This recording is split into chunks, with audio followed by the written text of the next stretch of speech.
மீண்டுமாக இருதயத்தின் ஆழத்திலிருந்து என்னை ஏற்றுக்கொண்டு என்னை பிரசங்கம் பண்ணுவதற்கு வாய்ப்பு கொடுத்த அருமையான சபைக்கும் என்னை கேட்கும்படியாய் வந்திருக்க ஒவ்வொரு தேவ பிள்ளைகளுக்கும் நான் நன்றியுடையவனாயிருக்கிறேன். இந்த 3 நாட்களும், இன்றைக்கும் நாளைக்கும் நாளை மறுநாளும் நடக்கிற கூட்டங்களிலே ஒரே தலைப்பின் கீழே நான் பேச போகிறேன். அதற்கு நீங்கள் ஒரு தலைப்பு கொடுப்பீர்கள் என்றால் ஜாக்கிரதை. நல்ல கவனிங்க.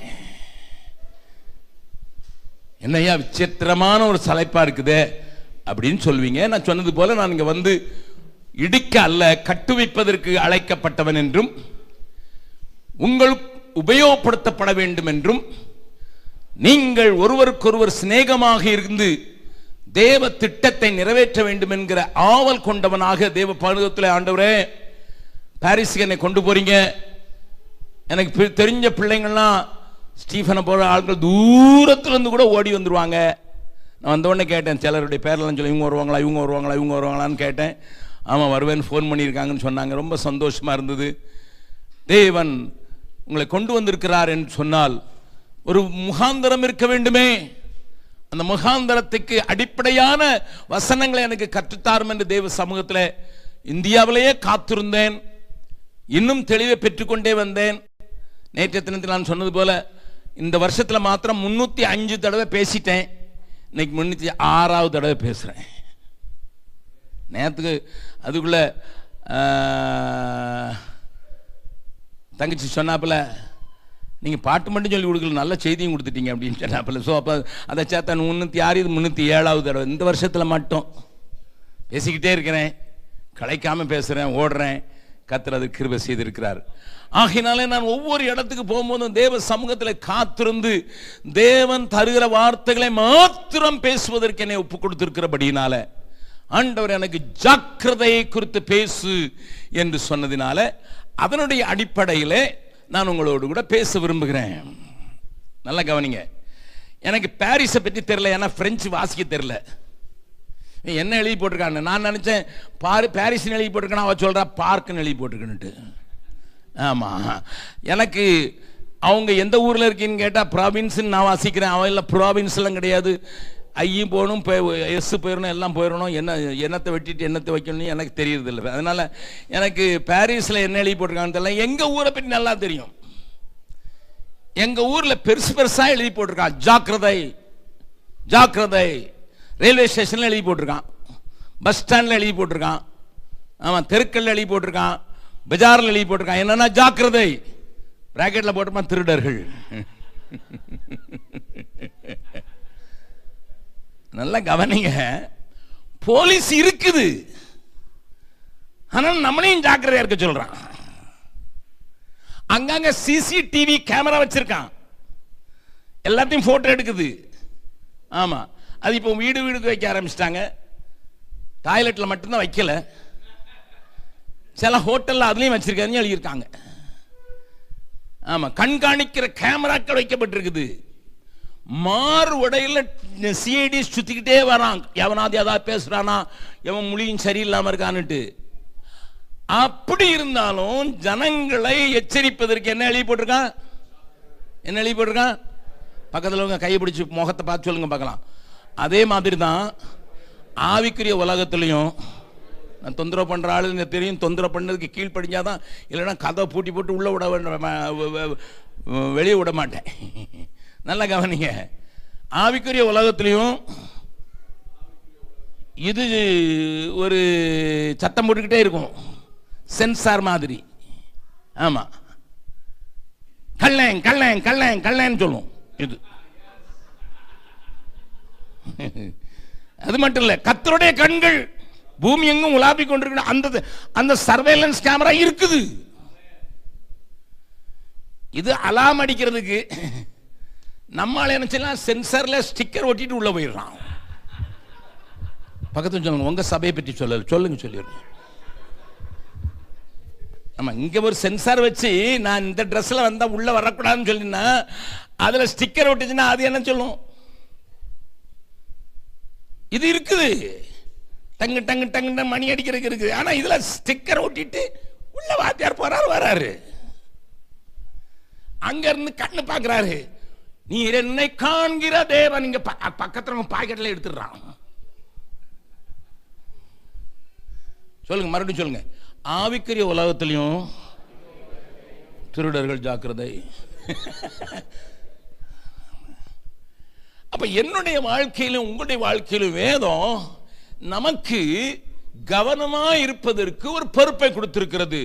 ஜாக்கிரதை. God takes care of me, no doubt about it. தேவன் என்னை கண்காணிக்கிறவர். அதனால்தான் எல்ரோயின்னு பார்க்கிறோம்.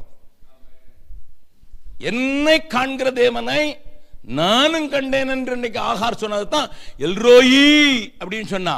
அது அடிக்கடி எல்லா பாட்டிலையும் யூஸ் பண்றோம். ஃபாதர் கொஞ்சம் அதிகமாக யூஸ் பண்ணுவார், வெஸ்லியும் யூஸ் பண்ணதை நீ படிச்சோம். எல்ரோயி அதோனாய், எல்ரோயி என்னை காண்பவரே. அவர் பார்க்கிறாரு. ஆமா, இஸ்ரவேலை காக்கிறவர். உறங்குவதும் இல்லை, தூங்குறதும் இல்லை. ஆனாலும் நீயும் ஜாக்கிரதையா இருக்கணும். விளங்குத? எதுக்கு ஜாக்கிரதை ஜாக்கிரதை ஜாக்கிரதை வேதம் சொல்லுது தெரியுமா?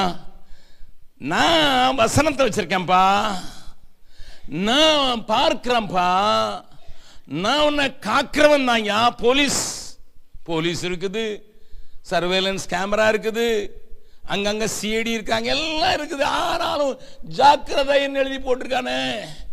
அதே மாதிரி வேதம் நீயும் நானும் உலகத்தில் ஆவிக்குரிய உலகத்திலேயும் ஜாக்கிரதையாய் வாழ வேண்டும் என்று தேவன் விரும்புகிறதுனால ஏராளமான ஜாக்கிரதை குறித்து வேதம் நமக்கு சொல்கிறது. நல்லா கவனிங்க நான் சொல்றத. என் வேதம் சொல்கிற வசனங்கள் சிலவற்றை வேகமா காட்ட போறேன். இது நீங்கள் அறிந்திருக்க வேண்டியது.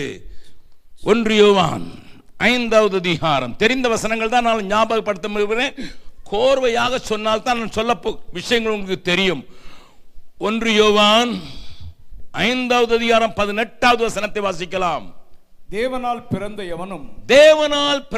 எவனும் பாவம் செய்யான் என்று அறிந்திருக்கிறோம். தேவனால் பிறந்தவன் தன்னை காக்கிறான். ஓஹோ, I have a responsibility.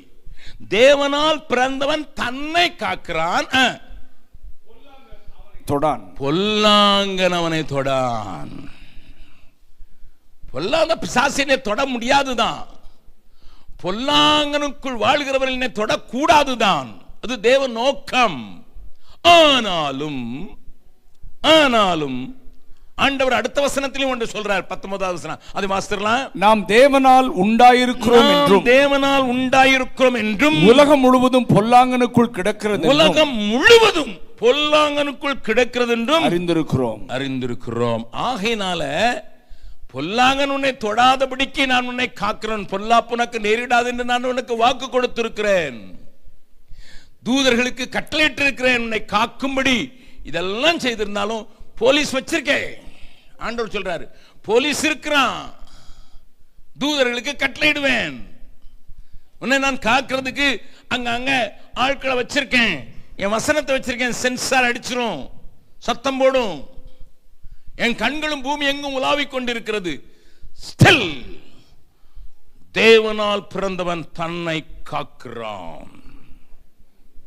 உங்களுக்கு எனக்கு ஒரு பெரிய பொறுப்பு உண்டு. கர்த்தர் பார்த்துக் கொள்வார் தான்.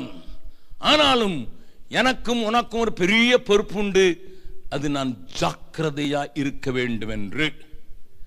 நான் அந்த 3 நாட்களிலும் எதிலெல்லாம் நாம் ஜாக்கிரதையா இருக்க வேண்டும் என்பதை உங்களுக்கு சுட்டி காட்டி, இன்றைக்கு சபைகளில் நடக்கிற சீரழிவையும் நம்முடைய வாழ்க்கையில் நடக்கிற தாறுமாறுகளையும் காட்டி கொடுத்து அதிலிருந்து ஒரு விடுதலையை தேவன் உங்களுக்கு தரும்படியாக நான் வாஞ்சிப்பதற்கு ஒரு முக்கியமான காரணம், நீங்களும் நானும் முக்கியமாக இந்த 2ஆம் வருகைக்கு எதிர்நோக்கி இருக்கிற அநேக வசனங்களை படிக்கிறோம், பிரசங்கங்களை கேட்கிறோம். இயேசு வருகிறார் என்று சொல்லப்படுகிறது.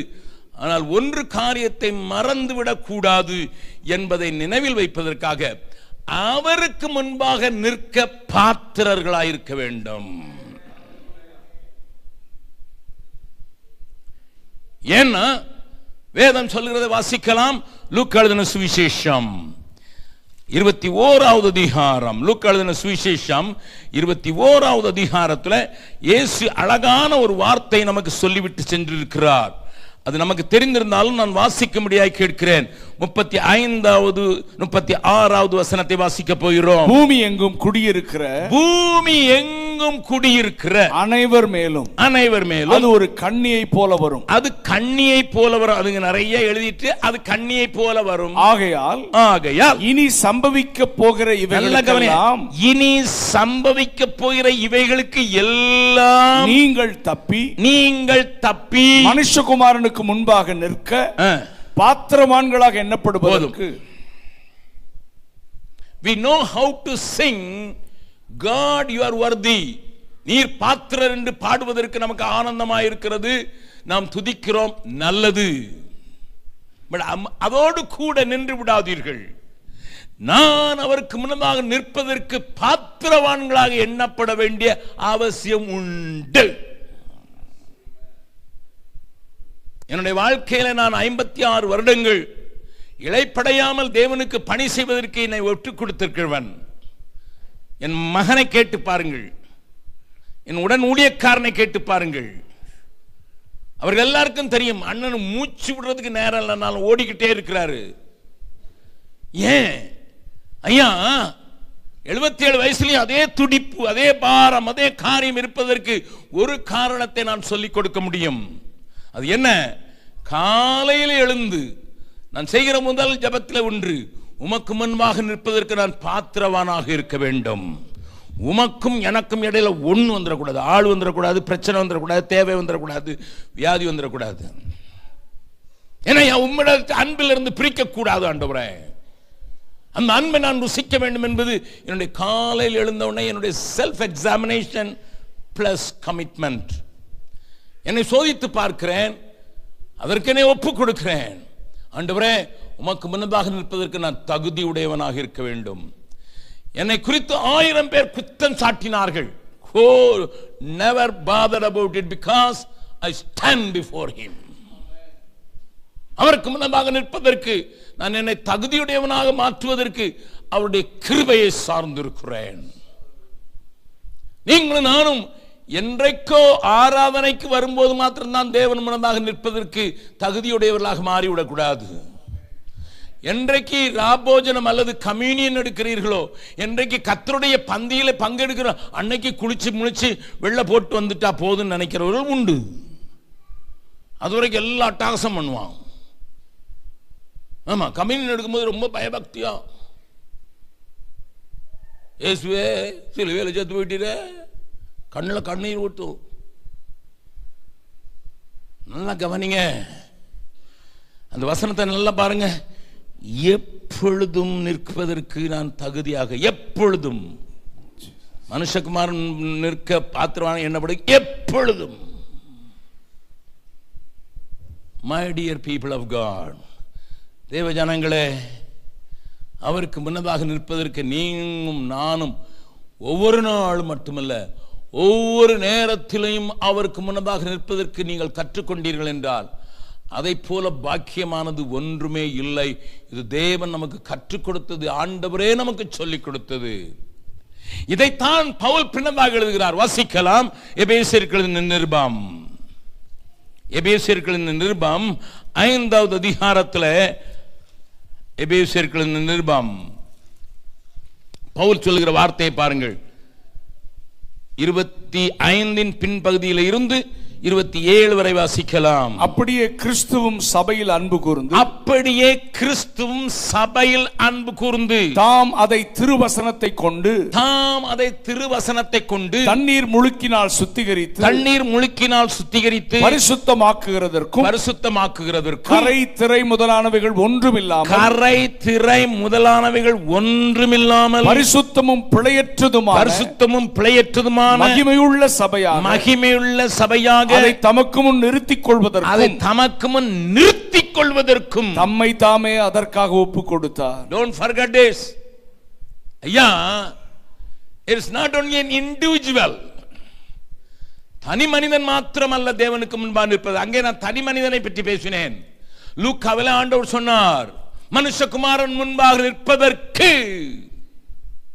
இங்கே ஆண்டவர் சபையை குறித்து பேசுகிறார். The church should be worthy to stand before him. சபையானது அதுக்கு தான் தன்னை கொடுத்தாரு. கரை திரை முதலானவைகள் இல்லாமல் பரிசுத்தமும் பிழையற்றதுமான மகிமையுள்ள சபையாக தமக்கு முன் நிறுத்திக் கொள்வதற்கும் தம்மை தாமே அதற்காக ஒப்பு கொடுத்தார். ஆண்டவர் ஒப்பு கொடுத்ததனுடைய நோக்கம் என்ன? நீ அவருக்கு முன்பாக நிற்பதற்கு தகுதியாயிருக்கும்படி. இன்றைக்கு சபையில வல்லமை இல்லாமல் போனதற்கு காரணம் என்ன? எலியாவை கேட்டு பார்ப்போம். எலியாவே, நீர் பழைய ஏற்பாட்டு தீர்க்கதரிசி தானே, நீர் எங்களைப் போல அந்நிய பாஷை பேசவில்லையே, எங்களைப் போல உனக்கு அபிஷேகம் கிடைக்கட்டோ இருந்தோ தெரியாது, உமக்கு மேலதான் அபிஷேகம் இருந்தது, எங்களுக்கு உள்ளேயே ஆவியானவர் வாசம் பண்ணுகிறார் என்று வேதம் சொல்கிறது. அப்படி இருக்க நீர் சொன்ன நடந்தது.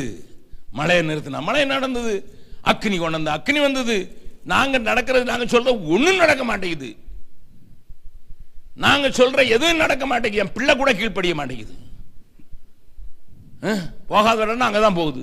போன தொடாதன்னா யோ வேலையை பார்த்துட்டு போங்குது. இதுல வேற 9 மாசம் தான் பிள்ளைக்கு, அல்லது 1 வருஷம் தான். நீங்க கையில போன் கொடுக்கலன்னா சாப்பிட மாட்டேங்குது. உங்க ஊர்ல நடக்கிறது இல்லையோ?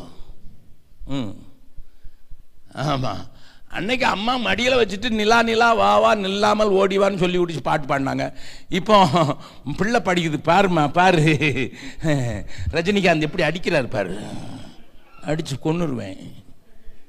எது 2 இலை விடலை, கையில் ஃபோனு. ஆமாம் சரி, பிள்ளைக்கு நீங்கள் சோறு கொடுத்தா அது அங்கே பார்க்கறதுனால வாயை காட்டாது. அம்மா மாறாவது சோறு ஊட்டுனா அவளும் ஃபோனை பார்த்துக்கிட்டு கண்ணில் ஊட்டுறா.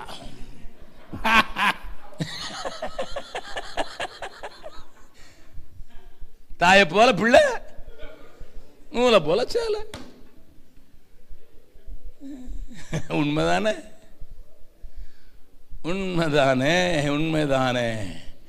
கர்த்தர் சபையை எதற்கு நிறுத்த விரும்புகிறார்? மகிமையுள்ள சபையாக.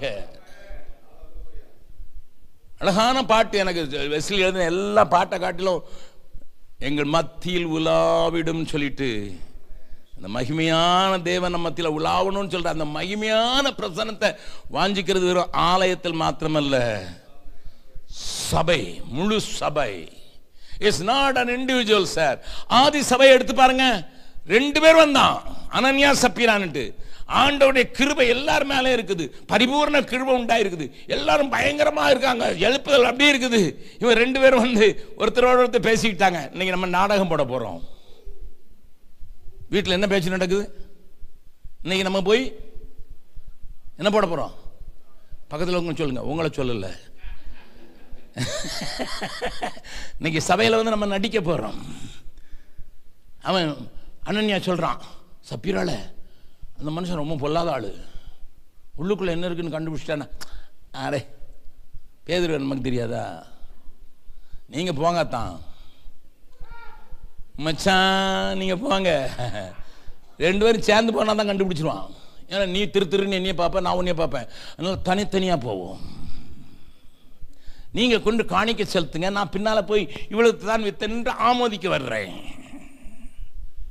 வீட்டில் ஒத்திகை பார்த்துக்கலாமா? சரி ஒத்திகை பார்த்துக்கலாம். நீ எவ்வளோ நேரம் கழிச்சு வரணும்?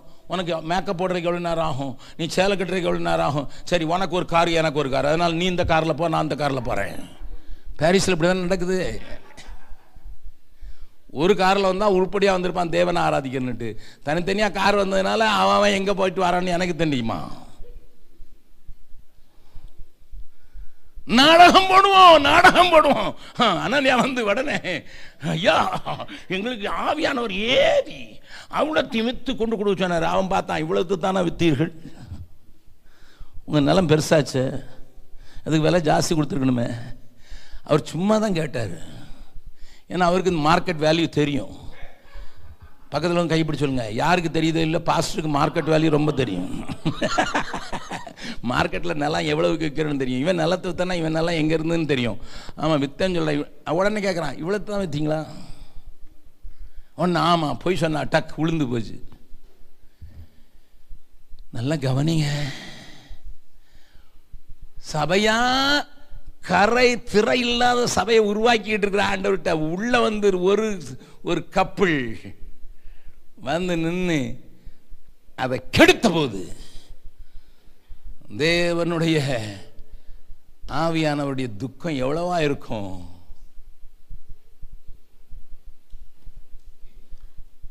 Check your search. நீ போகிற சபையை யோசித்து பார். நீ இருக்கிற இடத்தை யோசித்து பார். உன் கண்ணீர் அப்படி இருக்குமா? ஆண்டவரே நான் மட்டும் ரட்சிக்கப்பட்டா போதும்னு சொல்லுவியா? ஆபிரகாம் யோசித்தான். லோத்து ஆண்டவர்கிட்ட சொல்லிட்டு ஆண்டவர்கிட்ட சண்டை போடும் போது ஆபிரகாம் 50 பேர் இருந்தாலும் அழிப்பீரோ இல்ல, 45 பேர் இருந்தால் அழிப்பீரோ இல்ல, 40 பேர் இருந்தால் அழிப்பீரோ இல்ல, 30 பேர் இருந்தால் அழிப்பீரோ இல்ல, 20 பேர் இருந்தால் அழித்தா பேர் இல்லை இல்ல, 10 பேர் நிறுத்திட்டு அதுக்கு பிறகு நீங்க திட்டான். ஏன் இவ்வளவு வந்தவன் கொஞ்சம் கீழே இறங்கி இருக்கலாம். அவன் யோசித்தான். லோத்து அங்க இருக்கிறான். லோத்து மனைவி 2 பிள்ளைங்க. அவன் சம்பந்தம் கண்டவங்களும் ஆண்டவருக்குள்ள தான் இருப்பாங்க. அந்தவங்களுக்கு தான் அந்த பிள்ளை கொடுத்துருவான். 10 2 மருமக்கமாருடைய அப்பா அம்மா எல்லாம் சேர்த்து எத்தனை கணக்கு வருது? 10 பேராது இருப்பான். ஆண்டவர் அப்படிதான் நிறுத்திட்டான் ஆபிரகாம். ஆனா லோத்து நீ நீதிமான் தான், நான் தப்பிச்சா போதுன்னு நினைச்சதுனால தான் ஆண்டவர் அழிக்க நேரிட்டதே. Think about it. அப்ப நீ என்ன அழிச்சே தெரியுமா? உன் சபையில அசுத்தத்தை பார்த்தா, உன் சபையில சண்டையை பார்த்தா, உன் சபையில வஞ்சனையை பார்த்தா, உன் சபையில மீறுதல்களை பார்த்தா, உன் சபையில ஏமாற்றுக்காரத்தை பார்த்தா, உன் சபையில நாடகத்தை பார்த்தா, நீ வீட்டுல போய் அழுவ. ஆண்டவரே உம்முடைய வருகையில எங்க சபை நிக்கிறதுக்கு தகுதி இல்லாம போயிருவோன்னு அழுவ. அதனாலதான் எசேக்கியேல் 9வது அதிகாரத்துல என் வீட்டுல தொடக்குடா, என் வீட்டுல தொடக்கு. எதுக்கு பிரதர் சபைக்கு போறீங்க? ரொம்ப வாரம் முழுவதும் கஷ்டப்படுறோம். அங்கே போனால் ஏதாவது ஆறுதலாக ஒரு பாட்டு பாடுவார். அதனால தான் எல்லா பாட்டு எழுதுறவன்லாம் ஆட்டுவார், தேற்றுவார், தாளாட்டுவார், பாலாட்டுவார்.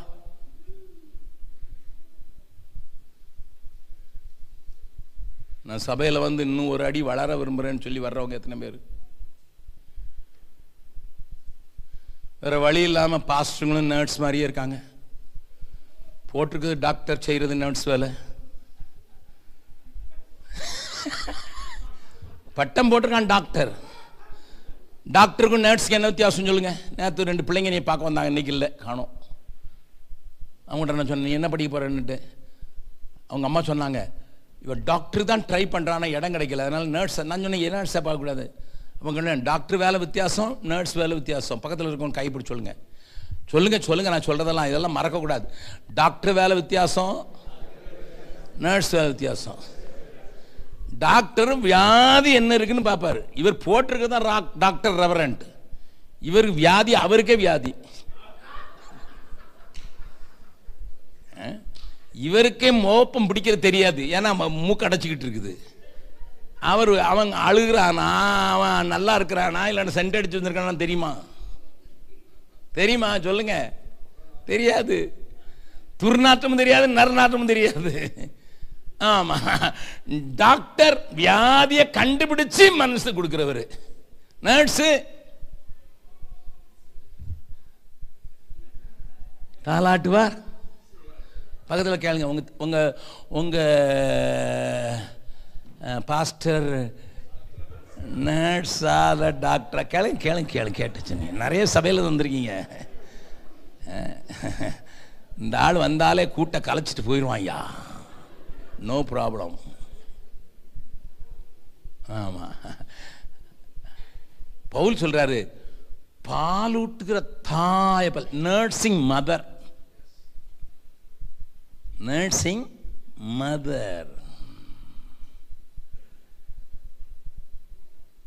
Pastor's duty is not nurse duty, nursing mother duty.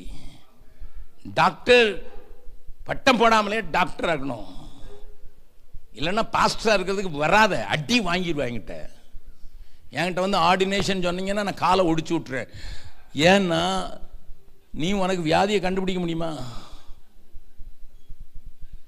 உன் சபையில் வர்றவனுக்கு வியாதியை கண்டுபிடிக்க தெரியுதா? நீ எல்லாருக்கும் ஒரே மருந்து ஊத்துறடா. அது என்ன டாக்டர்? வயிற்று வலிக்கு அதே மருந்து, தலைவலிக்கு அதே மருந்து, இடுப்பு வலிக்கு அதே மருந்து, கால் வலிக்கு எல்லாருக்கும் சிவப்பு கலர் ஊத்து. அவர் டாக்டர்னு வேற போட்டுக்கிட்டார். ஏதாவது டாக்டர் அப்படின்னா போர்டை கழட்டி விட்டுருவான். இல்லை, நல்ல கவனிங்க, நல்ல கவனிங்க. சபையாக தேவனுக்கு முன்பாக நிற்பதற்கு, சபையே நிற்பதற்கு. அப்போ சபைங்கிறதுல எல்லா சபை இருக்கு. பிரான்ஸ்ல எத்தனை சபை இருக்குன்னு கேட்டேன். ஒருத்தர் சொன்னாங்க 70. அவர் சொன்னார் 70 ஏன் மீதி இருக்காது எங்க கொண்டு விடுறதுன்னு இன்னொருத்தர் பக்கத்தில் சொல்றாரு. பாரிஸ்ல. சரி 70ன்னே வச்சுக்கிடுவோம். 70 சபைகளுக்கும் அத்தனை சபைக்கும் அவர் ரத்தம் சிந்தினார், அத்தனை சபைக்கும் தன்னை தந்தார், அத்தனை சபையும் தண்ணீர் முழுக்கினால் சுத்திகரிக்கப்பட்டார். பாரிஸ்ல பெய்யாத வசன மழையா? நீங்க எல்லாம் இப்ப எங்களுக்கு பிரசங்கம் பண்ணலாம், அவ்வளவு பிரசங்கம் கேட்டிருக்கீங்க. வசனத்தினால், திருமுழுக்கினாலே, வசனத்தினாலே சுத்திகரித்தார். எதுக்கு? அப்போ சபைகள் எந்த சபை, இன்னொரு சபை கெட்டு போனா கூட எனக்கு அழுக வரணும், என்னை பாதிக்கும். ஐயோ விழுந்து போகிறார்களே, வஞ்சிக்கப்படுகிறார்களே, ஏமாற்றப்படுகிறார்களே. ஆட்டோமேட்டிக்கா அந்த அழுக வந்துட்டுனா எலும்புகள் அசைவு உண்டாகி அதன் இடத்துல அது சேர்ந்து சேனையா எழுந்து நிற்கணும்னு நான் நம்புறேன். உலர்ந்த எலும்புகள் உயிர் பெற்றுவிடும், ஒன்று கூடிவிடும், சதையால் நிறைந்துவிடும், அதில் நரம்பு ஓடிவிடும், அதில் ஜீவன் ஊற்றப்பட்டுவிடும். அப்போ நான் ஒரு பாட்டு எழுதுனது உங்களுக்கு தெரியும். திறப்பில் நிற்க தவறினேனே, தேசம் அழியாமல் காத்திடவே. திறப்பில் நிற்க தவறினேனே, தேசம் அழியாமல் காத்திடவே. திறப்பில் நிற்க நான் தவறிட்டு ஆண்டவரே, ஜெப ஆவி ஊற்றி, ஜெப ஆவி ஊற்றணும். எல்லா சபைகள் மேலே ஊற்றினா எனக்கா மட்டும் கவலைப்பட மாட்டேன். பக்கத்தில் இருக்க சபை அழிஞ்சு போகிறது எனக்கு இஷ்டம் இருக்காது, அந்த சகோதரன் விழுந்து போகிறது இஷ்டம் இருக்காது, இந்த சபை விழுந்து போகிறது ஐயோ ஆண்டவரே. ஆரோனை கேளுங்க சொல்லுவாங்க, ஐயோ என் மாம்சத்துல பாதி ஆளு, அவளுக்கு தான் குஸ்தம், மீரியாமுக்கு தான் குஸ்தம் வந்துச்சு. ஆரோன் அலறான், ஐயோ என் மாம்சத்துல பாதி அழுகுது. என்றைக்கு இப்படிப்பட்ட ஒரு கரிசனை, இப்படிப்பட்ட ஒரு பெரிய ஆதங்கம் எல்லா சபைகளுக்கும் உண்டாகும் போது பாரிஸ் அசைந்துதான் ஆகும். அட்லீஸ்ட் பாரிஸ்ல இருக்க தமிழ் ஜனங்களாகும் அசைந்துதான் அவள். நம்புறீங்களா? நம்புறீங்களா? அந்த நாள் வராதா? அந்த நாள் வராதா ஆண்டவரே? அந்த நாள் வராதா? ஏன் ஆண்டவர் சொன்னார்னா, இன்னொரு வசனத்தை வாசிக்கலாம். நீதிமொழிகள் 20வது அதிகாரம், நீதிமொழிகளின் புஸ்தகம் 20வது அதிகாரத்தின் கடைசி வசனத்தை வாசிக்கலாம்.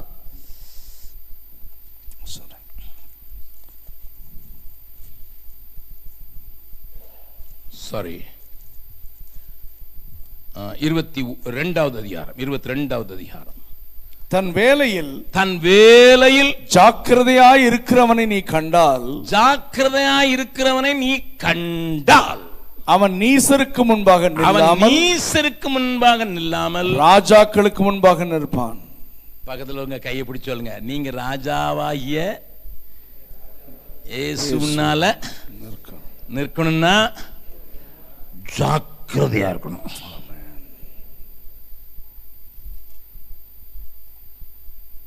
என் அருமையான தேவனுடைய பிள்ளைகளே,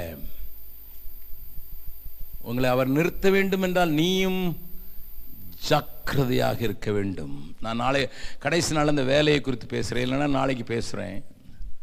பட் ஆனால் ஒரு வசனத்தை வார்த்தை மாற்றினதில் இருக்கிறேன். 29வது வசனத்தை நான் மறுபடியும் வாசிக்கிறேன். தன் வேலையில் ஜாக்கிரதையாக இருக்கிறவனை நீ கண்டால் அவன் நீசருக்கு முன்பாக நில்லாமல் ராஜாக்களுக்கு முன்பாக நிற்பான். தைரியம். மனுஷகுமாரன் வரும்போது அவருக்கு முன்பாக நிற்பதற்கு நான் தகுதியுடையவனாக மாற வேண்டும். அதனால தான் பவுல் இன்னொரு காரியத்தை தீமோத்தேயுக்கு எழுதும்போது எழுதினாரு. 2 தீமோத்தேயு 2வது அதிகாரம் 2 தீமோத்தேயு 2வது அதிகாரம் 15வது வசனத்தை வாசிங்க. நீ வெட்கப்படாத ஊழியக்காரனாயும் சத்திய வசனத்தை நிதானமாய் பகுத்து போதிக்கிறவனாயும் உன்னை தேவனுக்கு முன்பாக உத்தமனாக நிறுத்தும்படி ஜாக்கிரதையாயிரு. ஓஹோ, வசனம் பேச முன்னால நீயும் ஜாக்கிரதையா இருக்கணும். அதாவது it is not only for the congregation, it is for the preachers. Yes. It is for every pastor. It is every elder, prayer group leader, Sunday school teacher. நீ தேவனுக்கு முன்பாக உன்னை தேவனுக்கு முன்பாக உத்தமனாய் நிறுத்தும்படி ஜாக்கிரதையாயிரு. என்னை கேட்கிற அருமையான தேவனுடைய பிள்ளைகளே, இங்க இருக்கிற அநேக நல்ல ஊழியக்காரர்கள், நல்ல போதனை செய்யக்கூடியவங்க, மற்றவங்களுக்கு அட்லீஸ்ட் ஆலோசனையாயிலும் சொல்லக்கூடிய அளவுக்கு உங்களுக்கு தேவன் கிருபை தந்திருக்கிறார்.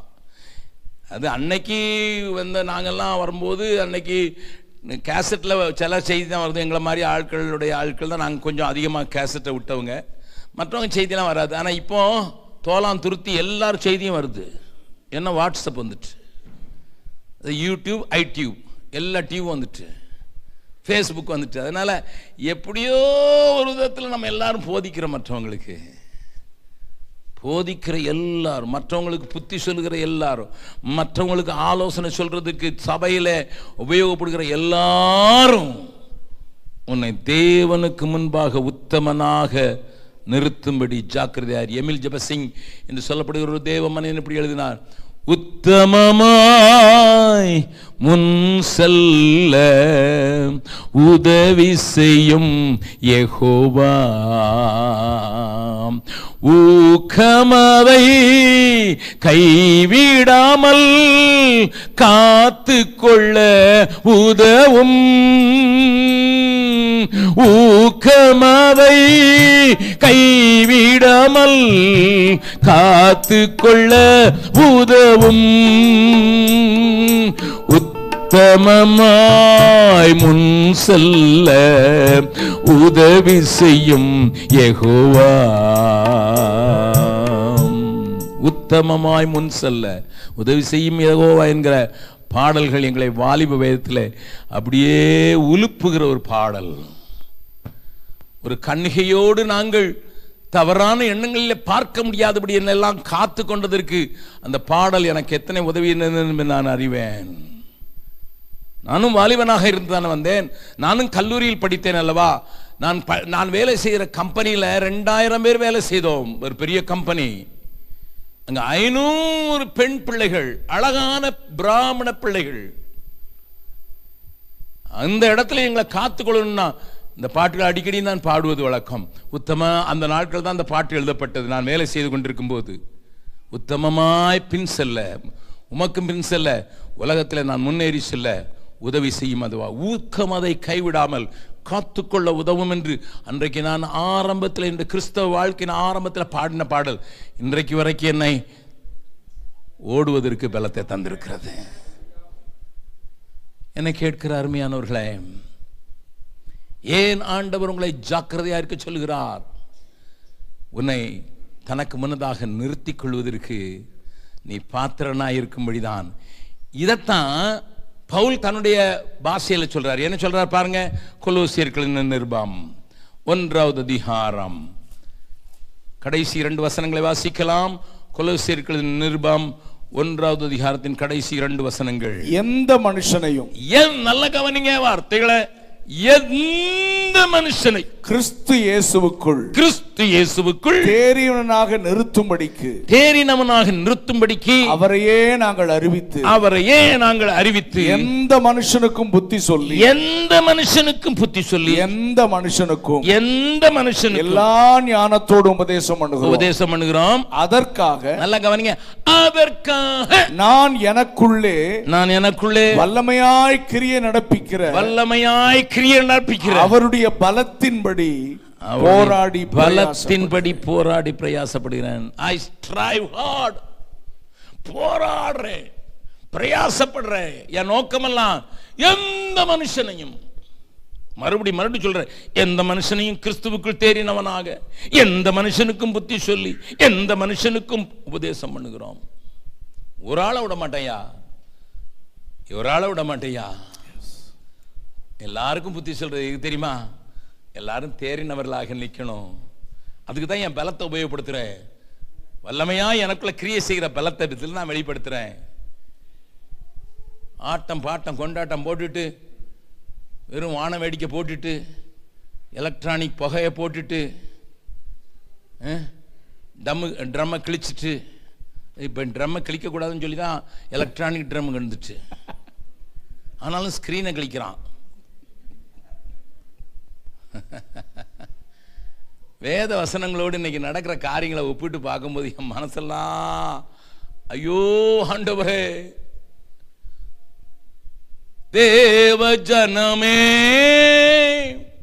பாவத்தில் விழுந்தே தேவ கிருபை பலன் இழந்ததே தேடி மீட்டிடுமே என் இயேசுவே, தேடி மீட்டிடுமே.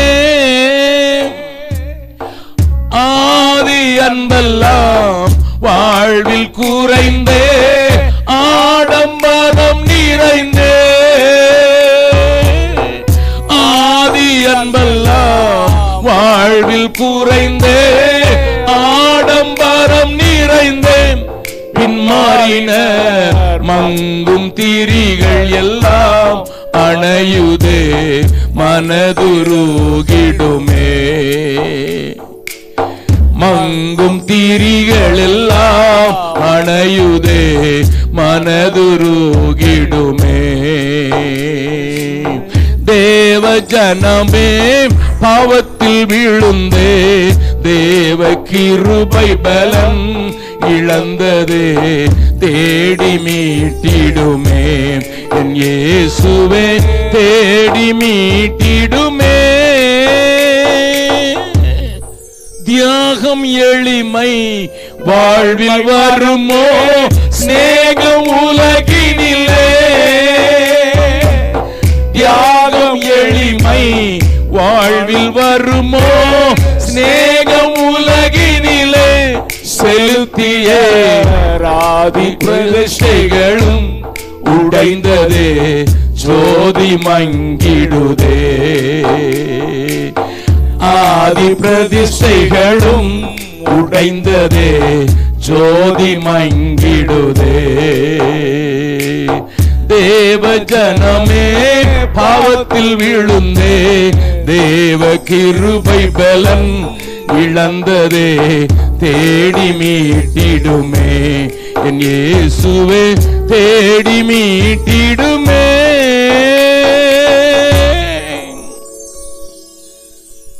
சாந்தன் கேட்டு அண்ணே என்ன தலைப்புல கூட்டம் நடத்தினா அர்ப்பண நற்செய்தி கூட்டங்கள். எதுக்கு தெரியுமா? இதே பாரிஸ் நகரத்தில் நான் பேசின கூட்டங்களில் நான் சில கர்த்தருடைய பந்தியில பகிர்ந்து கொள்ளும் போது முழங்கால நின்று கண்ணியை தார தாரையா ஊத்துறதை நான் பார்த்துருக்கேன். அப்படியே தேவ அன்புல அப்படியே மூழ்கி உருகிறத நான் பார்த்துருக்கேன். ஆனா இப்போ உள்ளமெல்லாம் உருகுதையா, என்னைக்கோ. இப்போ அதெல்லாம் உருகாது. இப்படிதான் சொல்லுவானுங்க, இதான் சொல்லுவானுங்க, இதுதான் பேசுவானுங்க. அரே அவர் குட்டு வைக்க வந்திருக்காரு, ரெண்டு குட்டு வாங்கிட்டு போவோம். அகஸ்டின் ஜெபக்குமார் தடவி கொடுக்க மாட்டான்னு தெரியும். நான் பிறந்த ஊர் பக்கத்தில் பண்டாரவிளைன்னு ஒரு இடம் இருக்குது. அந்த பண்டாரவிளையில் ஒரு வைத்தியர், பயங்கர ஃபேமஸ் வைத்தியர், நல்லா அறியப்பட்டவர். எந்த எலும்பு முறிவையும் அவர் என்ன செய்வார் தெரியுமா?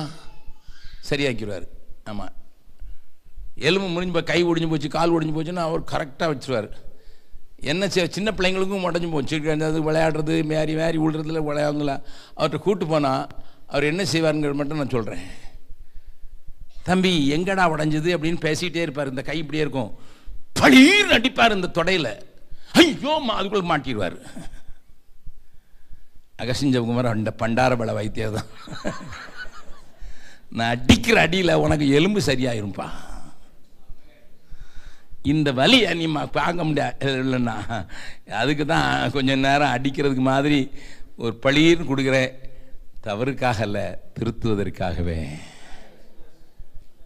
எப்படியா இல்லை, எந்த மனிதனும் கிறிஸ்து இயேசுக்குள் தேறினவனாக, எந்த மனுஷியும் கிறிஸ்து இயேசுக்குள் தேறினவர்களாக அவரையே நான் அறிவித்து எல்லா மனுஷருக்கும் புத்தி சொல்லி எல்லா மனுஷருக்கும் சகல ஞானத்தோடு உபதேசம் பண்ணுவதற்கு ஒரே ஒரு காரணம், போராடி எனக்குள்ளே வேலை செய்கிற அந்த வல்லமையை உங்களோடு கூட பகிர்ந்து மனம் விட்டு பேசுறதுக்கு, என் குடும்பத்தாரை போல பேசுறதுக்கு ஆண்டவர் உதவி செய்திருக்கிறார். என்னை நீங்கள் தவறாக புரிந்து கொண்டாலும் பரவாயில்ல. ஏன்னா நான் உங்களுடையது அல்ல, உங்களையே நாடி வரேன். உங்களுடையது அல்ல, உங்களையே நாடுகிறேன். கர்த்தர் உங்களோடு கூட பேசுவாராக. இப்போ நான் சொல்லிட்டேன், இது பவுல்னுட்டு. ஒரு பாஸ்டர் எப்படி இருப்பாருங்கிறதை காட்டி கொடுத்துறேன். அவருடைய வேலை, பிரதானமான வேலை என்னென்ன அதை கொஞ்சம் காட்டி கொடுத்துறேன். ஏன்னா கொஞ்சம் பேர் தான் பாஸ்டர் இருக்கிறீங்க, ஆனால் எல்லாரும் உள்ளே பாஸ்டர் தான், வெளியே போடலை, அவ்வளோதான். சான்ஸ் கிடச்சி 4 பேர் நம்ம பின்னால் வரதுன்னா பாஸ்டர் போட்டுற வேண்டியதானே. அது சர்டிஃபிகேட் கொடுக்குறோம், ஆட்கள் நிறையா இருக்காங்க. அதனால பாஸ்டர் காலிங் இருக்குதா இல்லையாங்கிறத பற்றி நான் பேச போல. ஆனால் ஒரு பாஸ்டர் உங்களை நடத்துகிறவர்கள் எப்படி இருக்கிறதுன்னு உங்களுக்கு தெரியணும். நீங்கள் அவங்க கையில் தான் இருக்கணும். நல்லா கவனிங்க, அப்போ தான் உங்களை நடத்த முடியும். உங்களை தேறினவனாக நிறுத்தணும், உங்களை கரைதிரை இல்லாமல் நிறுத்தணும், அவருக்கு முன்னால் நிறுத்தணும்னா அவருக்கு என்ன வேலைன்னுட்டு வேகமாக சில வசனங்களை காட்டி கொடுத்துறேன். வாசிக்கலாம். 1 தீமோத்தேயு 4:13. 1 தீமோத்தேயு 4வது அதிகாரம் 13வது வசனம். நான் வருமளவும் வாசிக்கிறதிலும் புத்தி சொல்லுகிறதிலும் உபதேசிக்கிறதிலும் ஜாக்கிரதையாயிரு. இது யாருக்கு எழுதினது? தீமோத்தேயுக்கு எழுதுறாரு.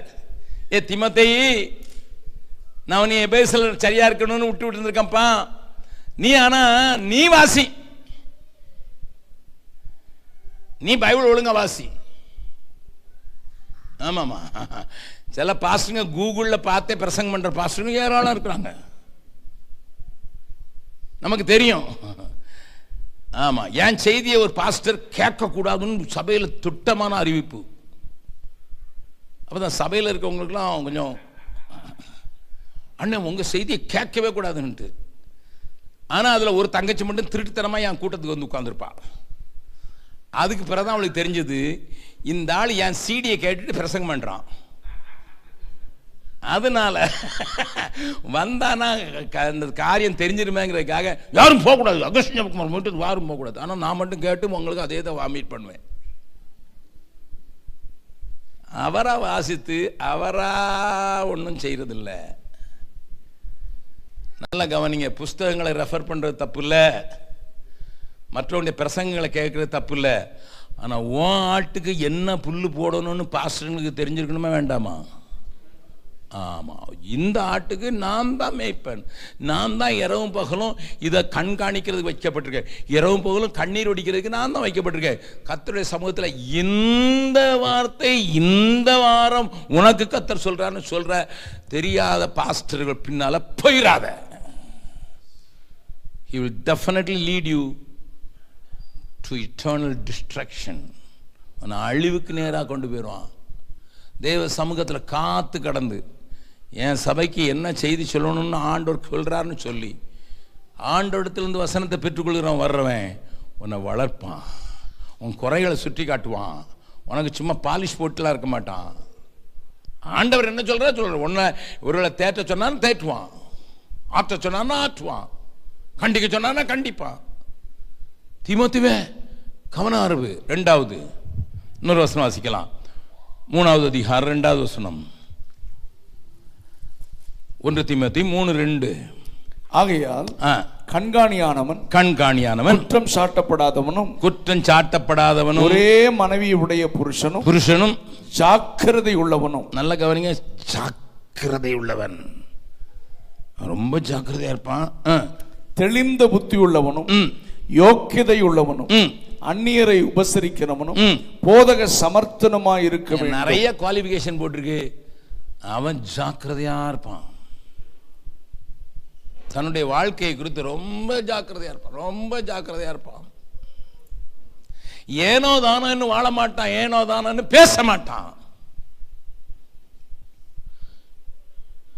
Who is your pastor என்று சொன்னால் நான் நீ எப்படிப்பட்டவன் என்று சொல்லிவிடலாம் என்று ஆஸ்வால் ஜே ஸ்மித் என்று சொல்லப்படுகிற ஒரு பெரிய தேவ மனிதன் கனடாவில் பீப்புள்ஸ் சர்ச்னு ஒன்று நடத்தி உலகம் முழுவதும் 400க்கு மேலே மிஷினரிகளை அனுப்பின ஒரு சபை, ஒரே ஒரு சபை.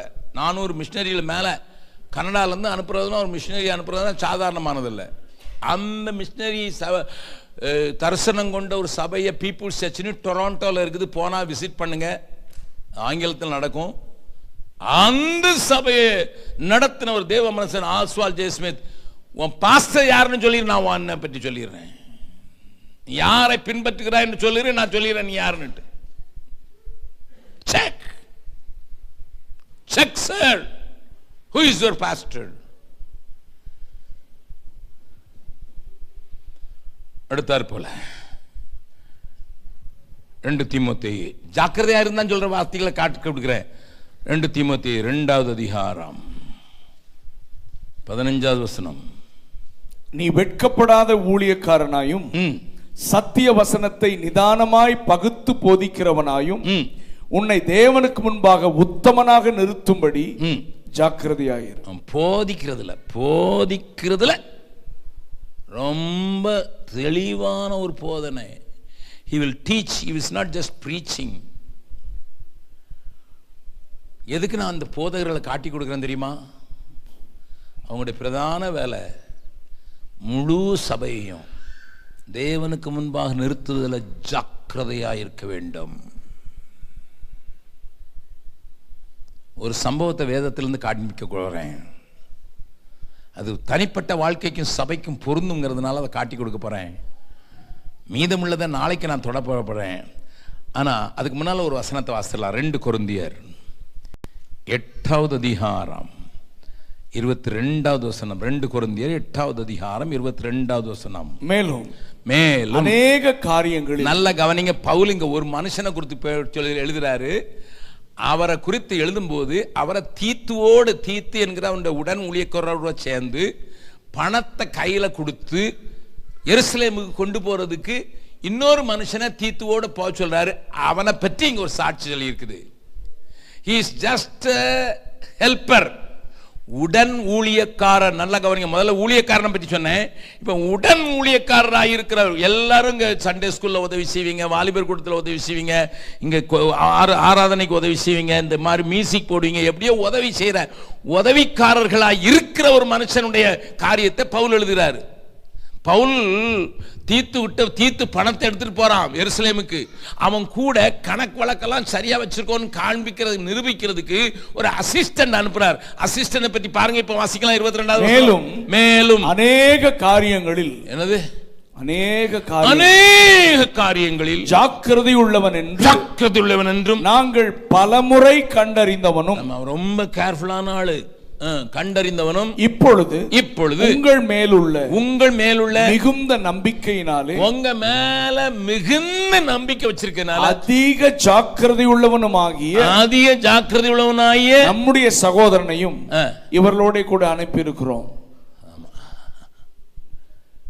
Who can be an assistant pastor?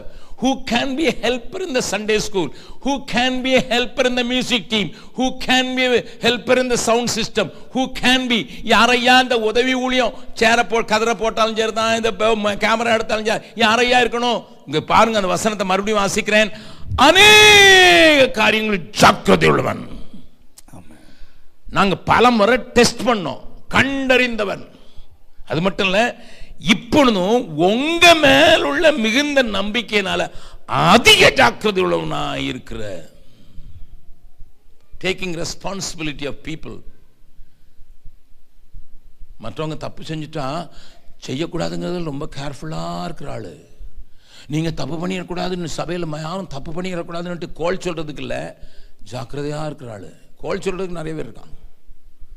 Tamil மக்களுக்கு அது கோல் சொல்லணும்னு அவங்களுக்கு தூக்கம் வராது. அது தமிழர்களுக்கு கொடுக்கப்பட்ட வரம், ஸ்பெஷல் வரம். கோல் சொல்லலைன்னா நமக்கு வயிறு வெடிச்சு வீங்கி கெட்டு போயிடும். அந்த ஆள் பாருங்க, உதவி தான் செய்வான், சபையில் உதவி தான் செய்வான்.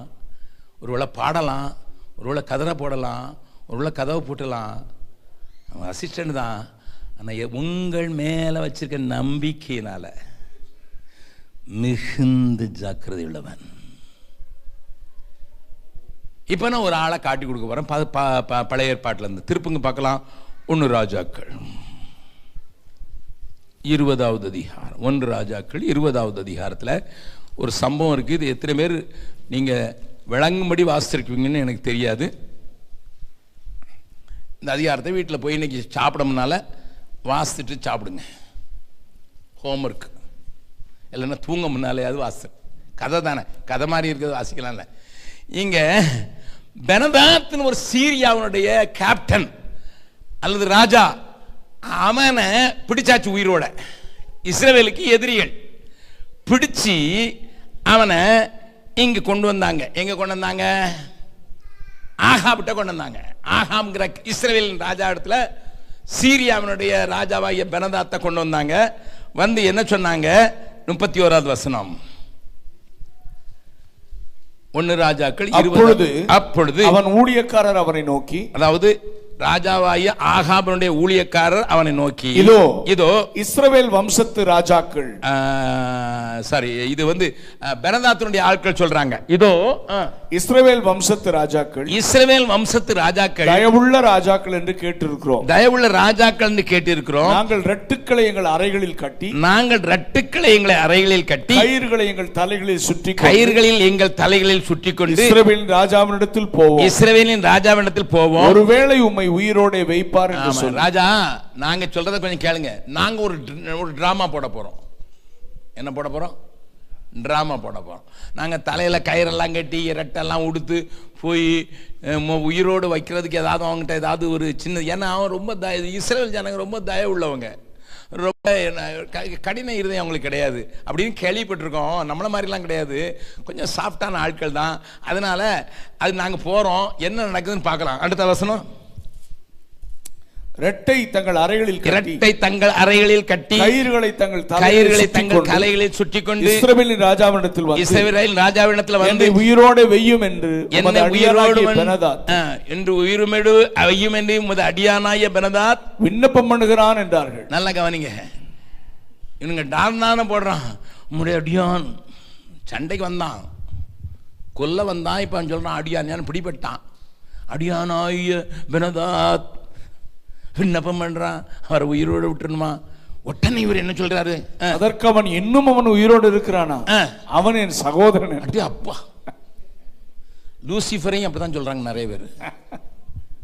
பக்கத்தில் உங்க கையை பிடிச்சுங்க, நீங்களும் லூசிஃபர் அப்படித்தானே சொல்றீங்க. என் ஃப்ரெண்டு, கொஞ்சம் சாஃப்டா டீல் பண்ணுங்க பிரதர், சாஃப்டா டீல் பண்ணுங்க. லூசிஃபர்ட்ட என்ன சாஃப்டா டீல் பண்ணும்? இவர் சில நேரம் நம்ம இயேசு கிறிஸ்துவ காட்டிலும் தயவு உள்ளவர்களா மாறிடுவோம். இயேசுவே வானத்திலிருந்து கீழே தள்ளிட்டார். நீங்கள் எப்படி தள்ளுவீர்கள் ஆண்டவரே? எனக்கு நிறைய பேர் லெட்டர் வருது சிலரை பற்றி.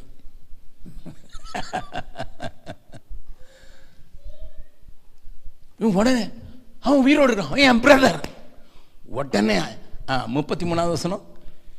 அந்த மனுஷன் நன்றாய் கவனித்து அந்த மனுஷன் நன்றாய் கவனித்து அவன் வாயின் சொல்லை உடனே அவன் பிடித்து சாயின் சொல்ல உடனே பிடித்து உமது சகோதரனாகிய பெனாதாத் இருக்கிறான் என்றார்கள். அப்பொழுது அவன் நீங்கள் போய் அவனை அழைத்து கொண்டு வாருங்கள் என்றான். பெனாதாத் அவனிடத்தில் வந்தபோது அவனை தன் ரதத்தில் ஏற்றுக்கொண்டான். நல்ல கவனிங்க. உடனே ஆஹா உடனே அவரை ரதத்தில் ஏத்திட்டார். சகோதரன்னாரு ஏத்திக்கிட்டார். அவனுக்கு நாடம் ஆடுறதுல அவனுக்கு தெரியல. பக்கத்தில் கைப்பிடி சொல்லுங்க. சிலரு சொல்லுங்க சொல்லுங்க சிலரு நடிகர் திலகத்துக்கும் நடிகர் திலகம் சபைக்குள்ளதான். கண்டுபிடிக்கவே முடியாது. நாடுறான் அவன் ஆகா இவன் தான் சகோதரன் ரதத்தில் வேற ஏற்றிக்கிட்டான். இப்போ ஆண்டவருக்கு பயங்கர கோபம். யாருக்கு கோபம்? கையில் பிடிச்சி கொடுத்தேன் சத்ருவை அழிச்சிருக்க வேணும். சத்ருவை கையில் பிடிச்சி கொடுத்தேன் இவன் அழிக்காம இவன் பக்கத்தில் ஏற்றிக்கிட்டு இப்போ உல்லாசமாக சுற்றிக்கிட்டு இருக்கான்னு ஆண்டவர் கோபம் வந்தோடனே ஆண்டவர் எலியாவை கூப்பிட்டு சொல்கிறாரு. வாசிங்க 35வது வசனம் வாசிங்க. அப்பொழுது தீர்க்கதரிசிகளின் புத்திரரில் ஒருவன் 34வது வசனத்தில் அவனோடு உடன்படிக்கையும் பண்ணிக்கிட்டு அவனை அனுப்பிட்டான். அப்பொழுது தீர்க்கதரிசிகளின் புத்திரரில் ஒருவன் கர்த்தருடைய வார்த்தையின்படி தன் தோழனை நோக்கி நீ என்னை அடி என்றான். அந்த மனுஷன் அவனை அடிக்க மாட்டேன் என்றான். அப்பொழுது அவன் இவனை பார்த்து நீ கர்த்தருடைய சத்தத்திற்கு கீழ்ப்படியாமற் போனபடியால் இதோ நீ என்னை விட்டு புறப்பட்டு போனவுடனே ஒரு சிங்கம் உன்னை கொல்லும் என்றான். அப்படியே இவன் அவனை விட்டு புறப்பட்ட உடனே ஒரு சிங்கம் இவனை கண்டு கொன்று போட்டது. அதன் பின் அவன் வேறொருவனை கண்டு என்னை அடி என்றான். அந்த மனுஷன் அவனை காயம் உண்டாக அடித்தான். இரண்டாவது ஆளு ஒரு தீர்க்கதரிசி அடிச்சுட்டான். அப்பொழுது தீர்க்கதரிசி போய் தன் முகத்துக்கு மேல் சாம்பலை போட்டு வேஷம் மாறினவனாக வழியிலே ராஜாவுக்காக காத்திருந்தான். ராஜா வழியாய் வருகிற போது இவன் ராஜாவை பார்த்து கூப்பிட்டு உமது அடியான் யுத்தத்தில் நின்ற போது இந்த வசனத்தை நல்லா கவனிங்க. உமது அடியான் யுத்தத்தில் நின்றபோது ஒருவன் விலகி என்னிடத்தில் ஒருவனை கொண்டு வந்து இந்த மனுஷனை பத்திரம் பண்ணு. இவன் தப்பி போனால் உன் பிராணன் அவன் பிராணனுக்கு ஈடாயிருக்கும் அல்லது ஒரு தாலந்து வெள்ளியை நீ கொடுக்க வேண்டும் என்றான். ஆனாலும் 40வது வசனம் நல்லா கவனிங்க. ஆனாலும் உமது அடியான் இங்கும் அங்கும் அலுவலாயிருக்கும் போது அவன் போய்விட்டான் என்றான். எப்படி போயிட்டானா? இங்கும் அங்கும். அது மறுபடியும் வாசிங்க. ஆனாலும் உமது அடியான் இங்கும் அங்கும் அலுவலாய் இருக்கும் போது அவன் போய்விட்டான் என்றான். என்னை நம்பி உன்னை கொடுத்தான். நான் என்ன செஞ்சேன்? ரொம்ப பிஸி பிரதர். என்னை நம்பி ஒரு பொறுப்பு கொடுக்கப்பட்டது. என்னை நம்பி ஒரு ஆளை கொடுத்தார் ஆண்டவர்.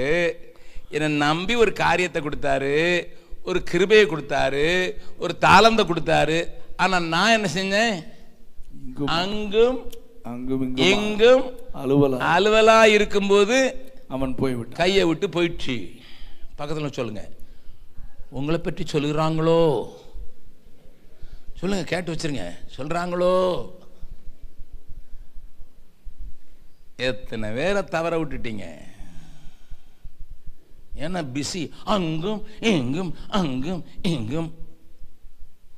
அலுவலா இருந்துட்டேன். சொல்லப்பட்டது இருந்து உன் கையில் இருக்கிறது போச்சுன்னா உன் உயிர்.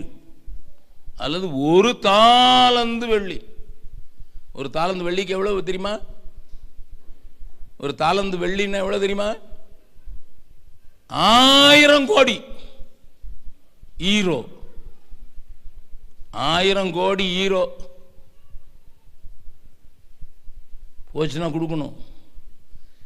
இவ்வளோ பெரிய காரியத்தை ஒரு ஆள் சொன்ன போதிலும் எனக்கு ஏன் வேலை அங்கும் இங்கும் அங்கே ஒன்று இங்கே ஒன்று. நீ யாருக்கு போயிருந்தேன்? ஒரு பிரதர் வீட்டில் தங்கினேன். 3 பிரசங்கம் ஒரு நாள் முடிச்சுட்டு வீட்டுக்கு வந்து சாயங்காலம் சாப்பிடலான்ட்டாங்க.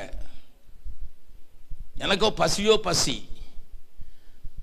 நான் டேபிளில் போய் உட்கார்ந்தோடனே அவர் சொல்கிறாரு, அண்ணே பெஞ்சாதி பேரை சொல்லிட்டு போகும்போது கறியெல்லாம் வச்சுட்டு போயிட்டா, எல்லாம் கறியெல்லாம் வச்சுட்டா. ஆனால் ரைஸ் மட்டும் வைக்கல. இப்போ ரைஸ் குக்கரில் இப்போ இல்லை, 2 நிமிஷத்தில் அது வெந்துருனே, நீங்கள் கொஞ்சம் வெயிட் பண்ண வேண்டானே. நான் ஒரு வேலை வச்சுருக்கேன் உங்களுக்கு. என்ன வேலைன்னு கேட்டேன். இந்த பக்கத்தில் ஒரு ஆஸ்பத்திரி இருக்குன்னா அங்கே ஒரு சிஸ்டர், நர்ஸ் சிஸ்டர் ரொம்ப சோமலாமல் இருக்காங்க. நான் என்ன சொன்னேன், என்ன மண்டை கலண்டு போயிருக்காங்க. அப்படி தானே சொல்லுவீங்க தமிழில்.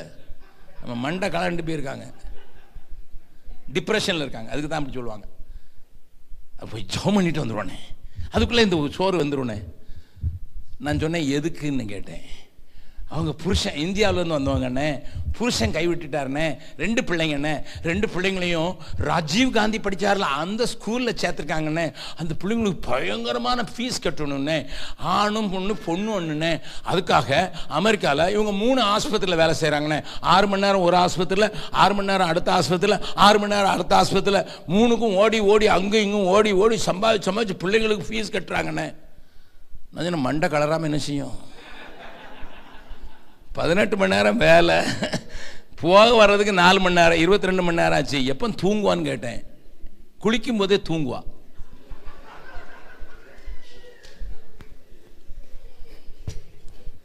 நான் கேட்டேன், ராஜீவ் காந்தி படித்த பள்ளிக்கூடத்தில் படித்தா தான் பிள்ளை, நாங்கள்லாம் சாதாரண ஸ்கூலில் படித்து மேலே வரலையா? பக்கத்தில் கையை பிடிச்சோங்க. தேவையில்லாத சிலுவை எது தூக்கி போட்டிருக்க சொல்லுங்க, கேளுங்க. நம்ம தேவையில்லாத சிலுவை. அவன் பக்கத்தில் இருக்க எனக்கு பிந்தி தான் வந்தான். அவனுக்கு விசாவை கிடைக்கும்னாலே வீடு வாங்கிட்டான். நானும் ஏதாவது வாங்கணும்னு சொல்லிட்டு வாங்கிட்டு பேங்குக்கு லோன்னு நாய் மாதிரி ஓடுறேன். எதுக்கு? நீ யார் வாங்க சொன்னா? நான் இந்த பெரிய வண்டி வச்சாதான் என்னை மதிப்பான். மதிக்கிறானா மிதிக்கிறானா? எதுக்குப்பா? அங்கும் எங்கும் அலுவலாக இருந்து தேவ பக்தியையும் தேவ நேசத்தையும் தேவனுக்கு பிரியமாக இருக்கிறதையும் தேவனுக்கு முன்பாக பிரியமாக இருக்கிறதையும் விட்டுட்டோம்.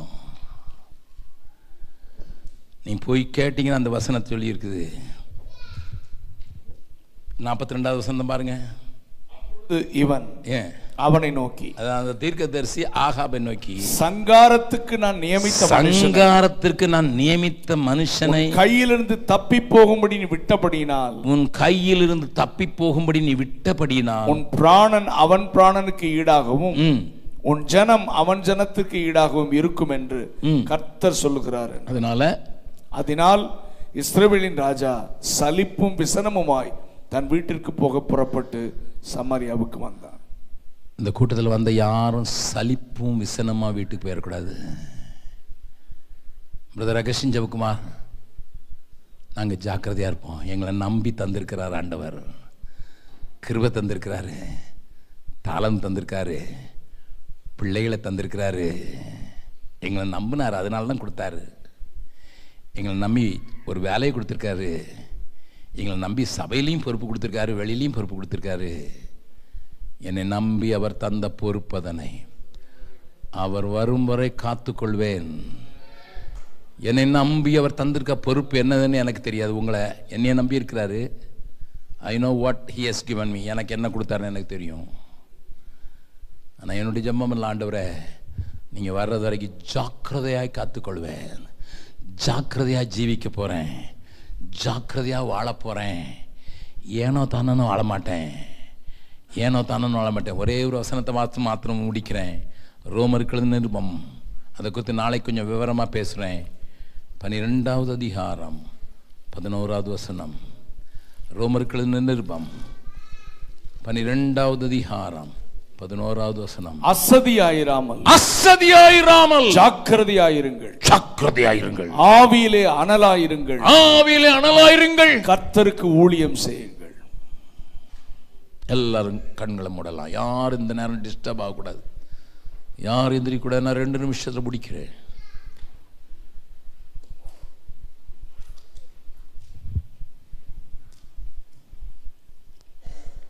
எவ்வளவு ஜாக்கிரதையாக இருக்கிற, எல்லா காரியத்திலும் ஜாக்கிரதையாக இருக்கிற ஒரு சகோதரன் என்று உன்னை சொல்ல முடியுமா? அநேக காரியங்களில் ஜாக்கிரதையாக இருக்கிற சகோதரி என்று உன்னை சொல்ல முடியுமா? உங்கள் மேல் வைத்திருக்கிற நம்பிக்கையின் நிமித்தம் உங்கள் மேல் வைத்திருக்கிற நம்பிக்கை நிமித்தம் மிகுந்த ஜாக்கிரதை உள்ள ஒரு சகோதரன். உன்னை சொல்ல முடியுமா? அப்படி சொல்ல முடியுமா? அப்படி சொல்ல முடியுமா? ஆண்டவரே, எவ்வளவு ஜாக்கிரதையாய் வாழ வேண்டிய காலம். மனுஷகுமாரனுக்கு முன்பாக நிற்பதற்கு நான் ஜாக்கிரதையாய் வாழ வேண்டுமே. எத்தனை கவலையினமாய் வாழ்கிறேன், எத்தனை அசட்டையாய் வாழ்கிறேன், எத்தனை அசதியாய் வாழ்கிறேன். என்னை நம்பியவர் தந்த பொறுப்பதனை அவர் வரும் வரை காத்துக்கொள்வேன். எங்களை ஞாபகப்படுத்தினதுக்காக நன்றி. எங்களை கரம் பிடித்த ஆண்டவரை நாங்கள் ஏமாத்திர மாட்டோம். கர்த்தர் எங்களை நம்பி சில காரியங்களை கொடுத்தார், பொறுப்புகளை கொடுத்தாரு, நேரத்தை தந்தாரு, வாய்ப்புகளை தந்தாரு, சந்தர்ப்பங்களை தந்தார். எல்லாத்தையும் நழுவ விட்டு நிற்கிறோம். ஏன்னா ஜாக்கிரதையா இல்ல. அங்கும் இங்கும் அலுவலாயிருந்த போது போய்விட்டது. தேவையில்லாத காரியங்களை சிக்கி கொண்டோம். தேவையுள்ள காரியங்களுக்கு கவனம் செலுத்தல. அங்கும் எங்கும் அலுவலாயிருந்தோம். அங்கும் இங்கும் அதிக காரியங்களை குறித்து கர்சனை கொண்டோம். அங்கும் இங்கும் காரியங்களை தேடினோம். நாங்கள் காக்கப்படவும் எங்களுக்காக ஜெபம் பண்ணுங்கன்னு சொல்றவங்க மாத்திரம், அதிக ஜாக்கிரதையாக நம்ம வாழ்றதுக்கு எங்களை ஒப்பு கொடுக்குறோன்னு சொல்றவங்க மாத்திரம், இழந்து போனது போகட்டும், யாரும் கண்களை திறந்து பார்க்க வேண்டாம். பிரதர் அகஸ்டின் ஜெபகுமார், எனக்கு விளங்கிட்டு நான் ஜாக்கிரதை இல்லாமல் அஜாக்கிரதையாக இருந்துட்டேன். போலீஸ்காரங்க இருக்கிறாங்கன்னு நினச்சிட்டேன், சர்வேலன்ஸ் கேமரா இருக்குன்னு நினச்சிட்டேன், என் பொறுப்பை விட்டுட்டேன். என்னை நம்பி தந்திருக்கிற அநேக காரியங்களை இழந்து நிற்கிறேன். I need the touch of God. தேவ தொடுதல் எனக்கு வேணும்னு சொல்கிறவங்க அப்படியே இருக்கிற இடத்துல தைரியமாக எழுந்து நில்லுங்கள். உங்களுக்காக நான் செபிக்க விரும்புகிறேன். மற்றவங்களை குறித்து நீங்கள் யோசிக்க வேண்டாம். God is speaking to you. ஊழியக்காரனாக இருந்தாலும் கூட நீங்கள் இழந்திருக்கிற காரியங்கள் உண்டு. உன்னுடைய அசதியினால, உன்னுடைய அசட்டையினால அதிக ஜாக்கிரதையாய், மிகுந்த ஜாக்கிரதையுள்ள உள்ள உதவி ஊழியக்காரனாக இல்லாமல் ஜனங்கள் மேலே நம்பிக்கை வைக்க முடியாதனால இவனால வச்சு மேட்ச் ஒரு பிரயோஜனம் இல்லை. இவங்களை ஆண்டவர் எனக்கு கொடுத்தாருங்கிற அந்த நம்பிக்கையை நான் இழந்து நிற்கிறேன். எந்த சூழ்நிலையும் அவர் அன்பினின்று என்னை பிரிக்காது காத்து கொள்வார். எந்த சூழ்நிலையும் அவர் அன்பினின்று என்னை பிரிக்காது காத்து கொள்வார். என்னை நம்பியவர் தந்த பொறுப்பதனை அவர் வரும் வரை காத்து கொள்வேன். என்னை நம்பியவர் தந்த பொறுப்பதனை அவர் வரும் வரை காத்து கொள். மறுபடியும் பாட போகிறோம். எந்த சூழ்நிலையும் அவர் அன்பினின்று என்னை பிரிக்காது காத்து கொள்வார். எந்த சூழ்நிலையும் அவர் அன்பினின்று என்னை பிரிக்காது காத்து கொள்வார். என்னை நம்பியவர் தந்த பொறுக்கதனை அவர் வரும் வரை காத்து கொள்வேன். என்னை நம்பியவர் தந்த பொறுப்பதனை அவர் வரும் வரை காத்து கொள்வேன். ஆஹா ஆனந்தமே, பரமானந்தமே, இது மாபெரும் பாக்கியமே. ஆஹா ஆனந்தமே, பரமானந்தமே, இது மாபெரும் பாக்கியமே. இந்த பார்தலத்தின் சொந்தக்காரரவர் எந்த உள்ளத்தின் சொந்தமானார்.